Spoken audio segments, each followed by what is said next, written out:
Bonjour à chacun, bonjour à tous. J'espère que vous allez bien. C'est toujours un plaisir pour moi de vous retrouver afin de décrypter les thèmes parlementaires. Nous avions précédemment commencé à parler des moyens de contrôle de l'action gouvernementale et nous avions parlé des questions orales avec ou sans débat. Aujourd'hui, nous parlerons des questions écrites.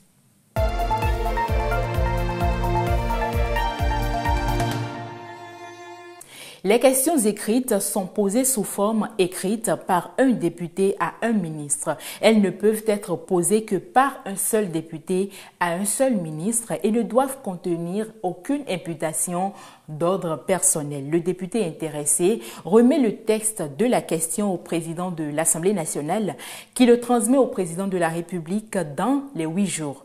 La simplicité est de mise, tout comme pour les questions orales, mais ici la réponse doit être aussi écrite et elle est attendue dans un délai de 30 jours. Une des caractéristiques des questions écrites est aussi leur flexibilité. En effet, à la demande de l'auteur, une question écrite peut être transformée en question orale à tout moment. Ceci offre aux députés la possibilité de s'adapter aux circonstances et de choisir la meilleure approche pour obtenir des réponses qu'ils espèrent. Les ministres sont tenus de répondre aux questions écrites dans un délai de 30 jours, mais ils ont la possibilité, dans des circonstances exceptionnelles, de demander une prolongation de même durée. Il revient donc au président de l'Assemblée nationale de transmettre les réponses aux auteurs des questions.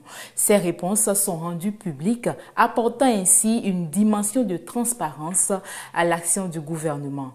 Précision importante, toute question écrite peut être transformée à tout moment à la demande de son auteur, bien sûr, en question orale. Les questions au gouvernement sont bien plus qu'un simple échange d'informations. Elles constituent un outil de transparence et de responsabilité. Elles permettent à chaque député de mettre en lumière des aspects importants de l'action gouvernementale et bien sûr de rendre des comptes au peuple qu'il représente.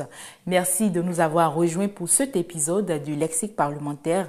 Retrouvez-nous prochainement ici même pour continuer à explorer les rouages fascinants du contrôle de l'action gouvernementale dans notre système parlementaire. Portez-vous bien et au revoir.